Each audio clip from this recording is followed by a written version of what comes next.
Bonjour. Quelqu'un parmi vous est-il dans la souffrance? Qu'il prie. Quelqu'un parmi vous est-il malade? Qu'il appelle les anciens de l'Église et que ceux-ci prient pour lui, en loignant d'huile au nom du Seigneur. La prière de la foi sauvera le malade et le Seigneur le relèvera. Dans cette série d'émissions, Comment prier pour les malades, il nous reste un point à voir dans notre action, que j'ai intitulé « Marcher dans la vérité ». Observons Jésus en train d'exercer son ministère. Ils arrivèrent à Bethsaïda.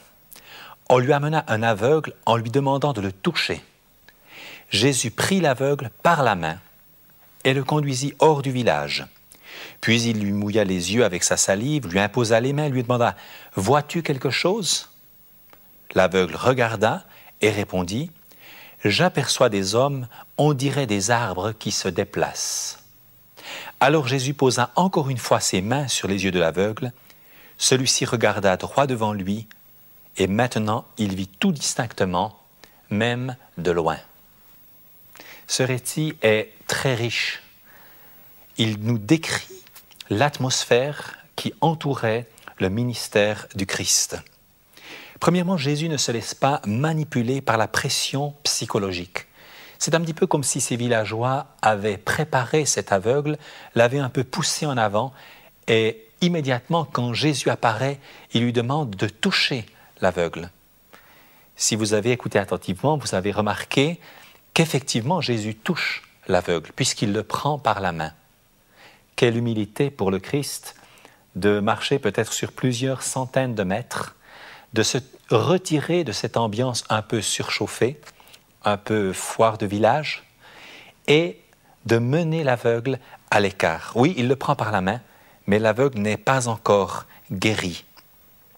Et puis, Jésus lui impose les mains et lui pose une question très simple. « Vois-tu quelque chose ?» Beaucoup de personnes qui exercent ce ministère envers les malades pensent que le fait de poser une question manifeste l'incrédulité et que cela même les empêche d'avoir quelques renseignements que ce soit. Mais Jésus, avec beaucoup de liberté, pose la question « Vois-tu quelque chose ?» Il y a un vrai dialogue. L'aveugle n'est pas manipulé pour dire au prédicateur ce qu'il a envie d'entendre, mais il a la liberté de s'exprimer dans la vérité. Il répond « J'aperçois des hommes, on dirait des arbres qui se déplacent. » C'est déjà merveilleux, c'est déjà extraordinaire. Mais Jésus ne se fâche pas, Jésus ne lui dit pas « Si tu avais cru entièrement, tu serais entièrement guéri. Maintenant tu as un peu douté, va-t'en dans l'état où tu es. » Non, Jésus pose encore une fois ses mains sur les yeux de l'aveugle. Et cette fois, alors que l'aveugle regarde droit devant lui, il constate qu'il est parfaitement guéri.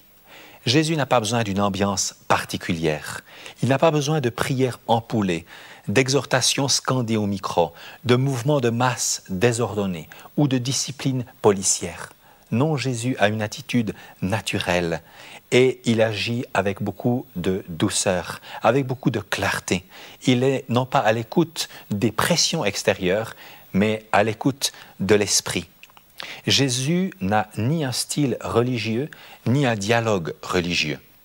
Parfois, il m'arrive d'avoir compassion d'une personne, de désirer prier avec elle, mais je sais que le cadre, la tradition voudrait qu'au lieu de simplement prier et de nous adresser à notre Père en toute simplicité, il faudra organiser une réunion.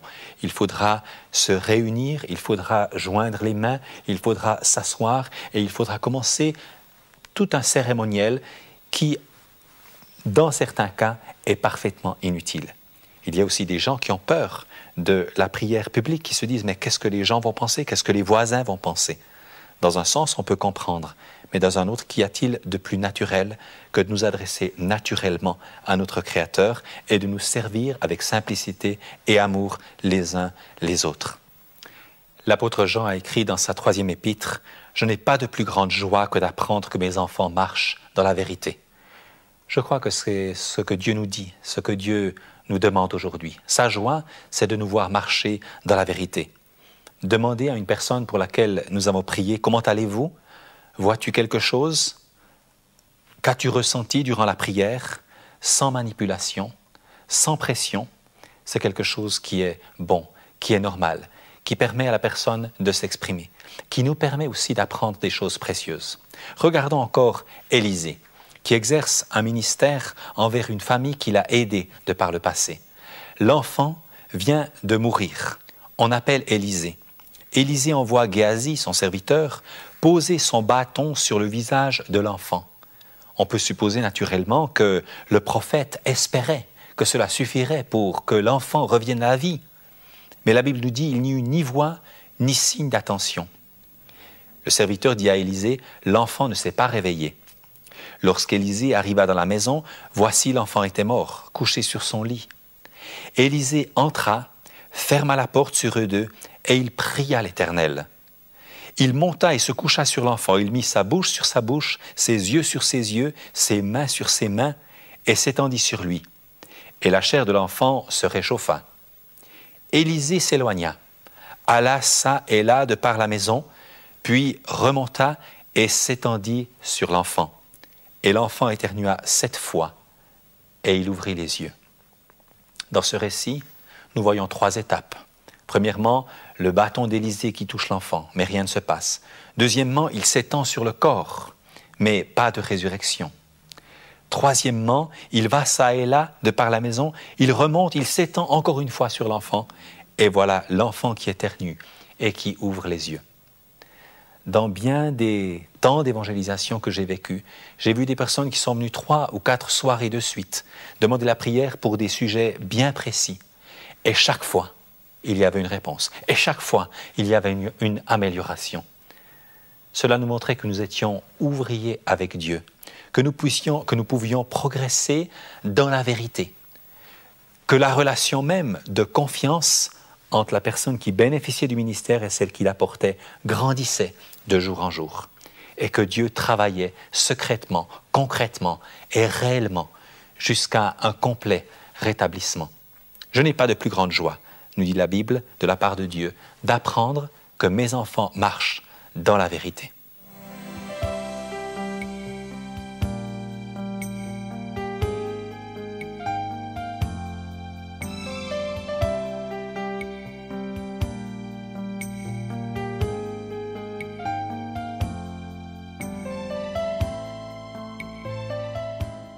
Je vous ai beaucoup parlé de prier pour les malades, de guérir les malades au nom du Seigneur. Mais il faut remarquer que le Nouveau Testament, de la part du Seigneur, nous donne 3 mandats par rapport aux malades. Jésus a dit effectivement « guérissez les malades », Matthieu 10, verset 8. Mais il a dit également « j'étais malade et vous m'avez visité », Matthieu 25, 36. Et puis, il a aussi dit « ce ne sont pas ceux qui se portent bien, mais ce sont les malades qui ont besoin de médecins ». Luc 5, verset 31. Guérir les malades, visiter les malades, soigner les malades sont 3 mandats qui viennent du même Seigneur pour son Église dans toute son histoire et encore aujourd'hui. La plupart des commentateurs pensent que Jésus n'a jamais été malade. Et je n'ai non plus pas de doute à ce sujet. Mais pourtant, il s'est identifié à son peuple. Quand il a dit « j'étais malade et vous m'avez visité », il n'a pas dit « j'étais malade et vous êtes venu me guérir » ou « vous m'avez soigné, mais vous m'avez visité ». Il reconnaît ainsi et il donne l'importance au travail de l'aumônier ou au travail de tout un chacun qui prend du temps, qui donne son amour, qui donne sa présence en visitant quelqu'un qui est souffrant, en visitant quelqu'un qui est malade. Il est triste de constater parfois que des ministères s'affrontent là où ils devraient se compléter. Si nous pensons à l'histoire du bon Samaritain, on a demandé à Jésus « mais qui est mon prochain ?» Et il dit un homme descendait de Jérusalem à Jéricho, il a été attaqué par des brigands. 2 hommes religieux sont passés par là et n'ont rien fait. Et puis, un Samaritain est arrivé, il est descendu de sa monture, il a versé de l'huile et du vin sur les plaies du blessé et il l'a fait monter sur son âne, il l'a emmené à l'hôtellerie, il a pris contact avec l'hôtelier, il a payé pour le malade et il a dit, lorsque je reviendrai, si cette personne t'a coûté plus cher, alors c'est moi qui financerai. Et Jésus va dire, toi, va et fais de même. Aujourd'hui, nous pourrions dire que l'âne représente l'ambulance. Et je suis pour les ambulances. On pourrait dire que l'huile et le vin versés sur les plaies et les bandes mises aux blessés représentent le côté des soins médicaux. Et je suis pour les soins médicaux. Nous pourrions dire que celui qui est en bonne santé paye pour celui qui est malade.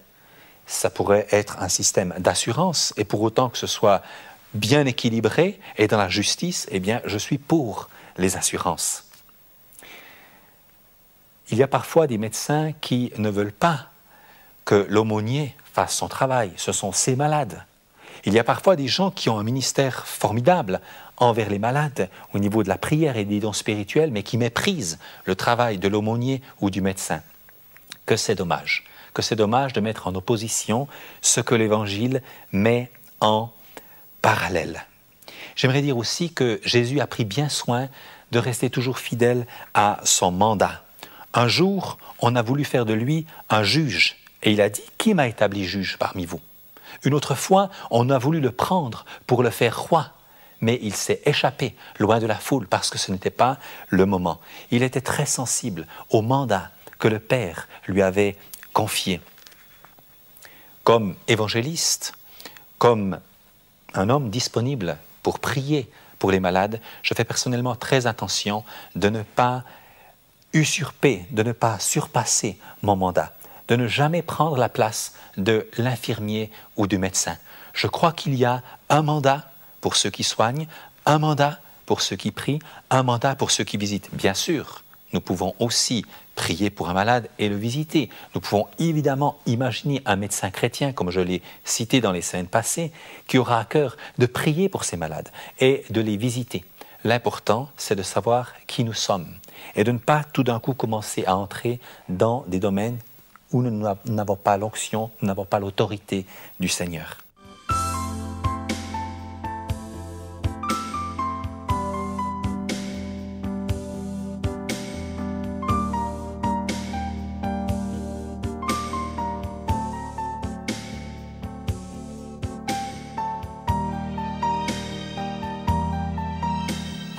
Dans ce domaine du bon sens et de la sagesse, s'il ne faut pas user de présomption médicale, il ne faut non plus pas être présomptueux spirituellement.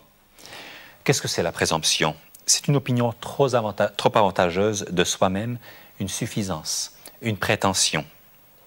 La parole « vous êtes guéri » devrait venir d'une inspiration prophétique, d'une parole de connaissance, d'une vraie autorité du Seigneur, mais jamais d'un automatisme, jamais d'une tradition, jamais d'une religiosité. Tout véritable disciple désire certainement voir la gloire de Dieu se manifester au point que tous les malades présents soient guéris. Jésus l'a vécu à de nombreuses reprises, ainsi que Pierre et Paul, et certainement aussi d'autres disciples comme les 70 envoyés. Souvenons-nous simplement que ce sont les fruits qui ont produit la renommée et non cette dernière qui a créé les fruits. Si nous visitons un malade hospitalisé dans un hôpital qui est peut-être hostile au témoignage chrétien, eh bien si nous arrivons vers le malade, si nous commençons à prier si fort que notre voix s'entend dans les couloirs et 3 chambres à côté, que nous ordonnons au malade de se lever au nom de Jésus en tirant et en arrachant tous les conduits qui sont là pour sa santé, eh bien nous serons expulsés de cet hôpital manu militari et nous ne pourrons plus jamais y revenir. Mais nous pouvons imaginer une situation identique, mais avec une autre attitude. Nous entrons dans la chambre avec douceur, avec respect. Nous nous asseyons comme n'importe quel visiteur au pied du lit de ce malade et puis nous lui demandons l'autorisation de parler de sa situation avec Dieu. Avec une extrême douceur et simplicité, nous lui donnons la main et nous parlons à Dieu sans fermer les yeux et sans aucune manifestation particulière, mais avec foi et sous l'onction et sous la conduite de l'Esprit de Dieu. Je crois que le résultat au point de vue de l'efficacité spirituelle peut être tout aussi fort, sinon bien plus grand, que la situation décrite auparavant. Mais je crois que même si le médecin lui-même était dans la chambre et assistait à cette conclusion, il ne trouverait rien à redire, même s'il était opposé à tout ministère chrétien. Nous voyons aussi que la sagesse et le bon sens peut non seulement nous ouvrir des portes, mais nous garder des portes ouvertes. Et Dieu est d'accord que nous soyons efficaces, que nous portions beaucoup de fruits, sans pour autant être en scandale et en fermant les portes de sa bénédiction. Jésus est le meilleur médecin de l'univers. Et pourtant, quand il a guéri les lépreux, il les a envoyés se faire reconnaître comme guéris par les sacrificateurs, parce que c'est ce que la loi ordonnait, c'était le rôle du sacrificateur. Jésus n'avait pas peur qu'on analyse son travail, et il n'a pas plus peur aujourd'hui. Il est bon de respecter notre mandat et de respecter le mandat du médecin de famille, et si nous avons la conviction d'une guérison, et si le malade a la même conviction, alors pourquoi ne pas laisser le médecin de famille confirmer les choses et changer la médication? L'aveugle que Jésus a guéri dans l'évangile de Jean au chapitre 9 a dit une chose: « Je sais une chose, j'étais aveugle et maintenant je vois. » C'est tellement merveilleux quand une guérison peut être confirmée médicalement. Quand celui peut-être qui était même opposé à votre travail, à votre prière, peut-être qu'il était athée ou qu'il avait d'autres raisons d'être opposé, peut constater par lui-même qu'effectivement le Créateur a dû intervenir pour que la chose soit possible. Il nous faut encore analyser un point très important, ceux qui ne sont pas guéris. Pourquoi certains de ceux pour lesquels nous prions ne sont-ils pas guéris? Eh bien, si nous lisons un petit peu dans l'histoire de l'Église et si nous observons un petit peu la vie des grands évangélistes contemporains, de ceux que Dieu a spécialement utilisés dans ce domaine-là, la réponse presque générale est la suivante: je ne sais pas. Paul, qui a vu tant de guérisons, a parlé de tristesse sur tristesse avant la guérison d'Épaphrodite, des gens qui faisaient partie de son équipe missionnaire. Et il dit, pour que nous n'ayons pas tristesse sur tristesse, Dieu l'a épargné.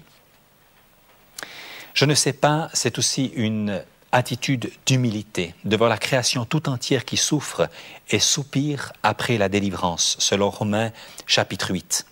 Je ne sais pas signifie également « je partage votre perplexité, je souffre avec vous, j'aimerais tellement vous guérir, moi aussi je suis un homme, je suis solidaire, je suis avec vous ». Nous voyons des géants de la foi comme Corrie ten Boom qui a fini sa vie par 5 ans alité sans pouvoir parler. L'Épître aux Hébreux nous dit au chapitre 11 « Par leur foi, ils avaient reçu un bon témoignage et n'ont pas obtenu ce qui leur avait été promis. Ils sont morts sans avoir obtenu les choses promises, mais ils les ont vus et salués de loin, en confessant qu'ils étaient étrangers et résidents temporaires sur cette terre. » Je ne sais pas, eh bien, c'est une vérité par rapport à ce que la Bible appelle le mystère du mal qui agit dans ce monde. Il est vrai que nous connaissons en partie. L'homme charnel préfère souvent les extrêmes. Je sais tout ou je ne sais rien. Mais l'homme spirituel sait qu'il connaît en partie. Et tout à l'heure, je vais vous proposer ce que nous pouvons savoir aujourd'hui, bibliquement, par rapport à ceux qui ne sont pas guéris.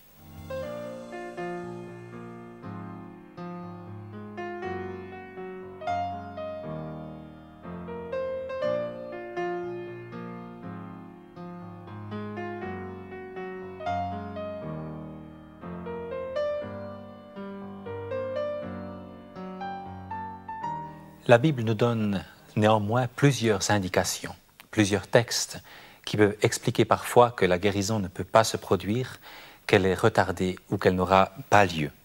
Premièrement, il nous dit que la mort existe. L'aiguillon de la mort a été ôté. Le désespoir, la désespérance, le mur devant nous, le vide face à l'éternité. Mais la mort demeure une réalité. Le dernier ennemi qui sera vaincu, sera la mort. Et puis, la Bible nous explique bien sûr que notre corps vieillit et se détruit. C'est l'apôtre Paul qui a écrit aussi davantage à ce sujet-là. C'est quelque chose de normal. Et puis, comme je l'ai expliqué, nous savons qu'il y a des guérisons progressives. Il y a aussi des guérisons partielles. Un homme de Dieu a dit, le 25% des personnes pour lesquelles je prie sont guéries. Le 25% ne sont pas guéris, et je ne sais pas pourquoi. Le 50% sont guéris entre 5 et 95%. Il n'a pas donné d'explication à cela, mais son témoignage nous laisse réfléchir, nous permet de progresser et de comprendre quelque peu. Et puis, parfois, la guérison physique est conditionnée par la guérison morale. La Bible dit par exemple, un espoir différé rend le cœur malade, mais un désir qui aboutit est un arbre de vie. La Bible nous encourage à confesser nos péchés les uns aux autres et à prier les uns pour les autres afin que nous soyons guéris. Elle dit encore, ne te fie pas à ton propre jugement, mais soumets-toi au Seigneur, détourne-toi du mal, ce sera le remède à tous tes troubles, l'apaisement de tous tes maux. Osée, au chapitre 7, verset 5, nous dit « Les chefs se rendent malades, échauffés par le vin. » Évidemment, il y a parfois des habitudes qui sont la cause des mauvaises habitudes qui sont la cause de nos maladies. Parfois, la foi de celui qui prie n'est pas adéquate. Nous avons vu combien il est important que notre foi s'appuie sur une semence et que cette semence vient de celui qui l'a fournie, de Dieu lui-même. Je ne peux pas croire si je n'ai pas un fondement qui me vient de Dieu lui-même. Parfois, la foi du malade est déficiente. Dans quel cas? Quand il doute de l'existence de Dieu, par exemple. Quand il doute que sa maladie intéresse Dieu, quand il pense que c'est un détail insignifiant, que Dieu ne s'intéresse pas à lui, ou que Dieu ne l'aime pas, ou qu'il doute de la puissance de Dieu. Dans ce cas-là, le malade lui-même ne remplit pas son mandat. Il nous faut parfois passer plus de temps, beaucoup plus de temps, à rechercher la pensée de Dieu. Nous passons parfois beaucoup de temps à parler les uns avec les autres, parfois à nous plaindre, mais un pasteur suggérait que nous passions autant de temps dans une situation difficile qui nous dépasse à chercher, à parler avec Dieu, plutôt que de simplement en parler autour de soi. Et puis, comme nous l'avons vu, il faut accepter que beaucoup de guérisons viennent aussi par les soins médicaux. Et puis, il nous faut aussi comprendre que souvent, la prière pour notre santé personnelle demande une persévérance, c'est une pratique de vie. Baigner notre santé dans la prière. Personnellement, il y a une dizaine d'années, j'ai essayé en toute honnêteté, je ne suis pas médecin, j'ai essayé en toute honnêteté de regarder depuis mes cheveux jusqu'au bout de mes pieds tout ce qui n'allait pas au point de vue de ma santé. Et j'ai trouvé une vingtaine de choses. Et j'ai décidé, plutôt que de rester fataliste ou de penser que je resterais comme ça, ou de simplement attendre une intervention miraculeuse à un moment ou l'autre, que Dieu bien sûr peut m'accorder, j'ai décidé d'apporter régulièrement ma santé personnelle devant Dieu, de contempler le Seigneur et de m'attendre à ce que moralement, physiquement, spirituellement, il soit cette source de vie et de santé. Alors que j'ai écrit ce livre sur comment prier pour les malades, 10 ans plus tard, j'ai fait le point en toute honnêteté. Et j'ai vu que sur ces 20 faiblesses ou maladies ou imperfections, 7 avaient été entièrement guéries. Ce n'était plus du tout un problème. Une était pire. Et je dois dire que depuis ce temps-là, j'ai trouvé une réponse médicale.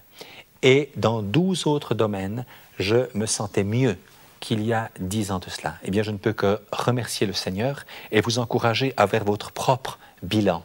Et plutôt que d'être négatif ou pessimiste ou ne compter peut-être que sur la prière des autres, vous présentez vous-même devant Dieu en disant, même si je dois persévérer, même si je dois chercher ta face, eh bien, je veux faire de ma propre santé un sujet régulier de prière. J'aimerais résumer ce que nous avons vu dans ces 4 dernières émissions. Il nous faut rechercher la pensée du Père. Il nous aime, il veut nous initier dans des bonnes œuvres préparées d'avance. Il nous faut comprendre la différence entre la foi espérance, qui est une bonne chose, et la foi assurance, qui vient de la semence que Dieu nous donne. Il nous faut comprendre qu'une guérison peut être immédiate, merci Seigneur, mais si elle est progressive, il ne faut pas se décourager. Il nous faut comprendre que Dieu cherche des chrétiens connus comme priant pour les malades, afin d'agir au travers d'eux. Il nous faut aussi comprendre la différence entre notre corps terrestre qui est imparfait, qui vieillit, et celui que nous recevrons à la résurrection. Et puis il nous faut agir, il nous faut quitter la neutralité, il nous faut nous engager, il faut se mettre en route. Il nous faut apprendre à accueillir le malade avec respect, à l'honorer. Il faut comprendre aussi que le volume sonore dans l'exercice public du ministère est un ennemi au dialogue, il faut l'éviter.